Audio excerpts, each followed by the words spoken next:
Here we're going to focus on muscles of the head and neck. So starting out with this muscle right here, we're looking at a muscle called the Temporal Priotalis because it's covering here the temporal bone and extending up by the parietal bone. So they're really just combining the two names of the bones to label this muscle. However, deep to this muscle, if you were to remove it, is another muscle called the temporalis. Here we have the frontalis, or the occipital belly of the occipital frontalis. And a counterpart to that muscle is on the posterior here. You can see the occipitalis, or the occipital belly of the occipital frontalis. While we're in this view, we can see the masseter muscle. This is used for chewing.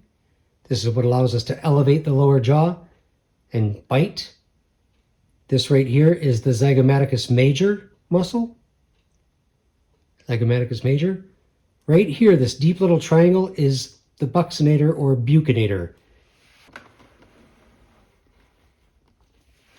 This muscle right here, this ring, is called an orbicularis muscle. Now, this is the orbicularis oculi because it's around the eye, and this happens to be the orbital part, and this portion of it is the palpebral part.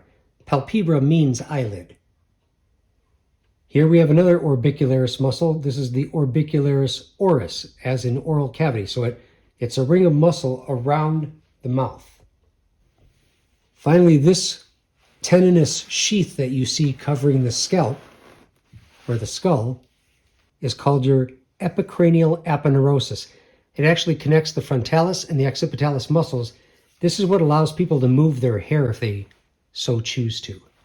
While we're right here, I'm just going to pan down a little bit, look at muscles of the neck, and return this muscle to its rightful anatomic location.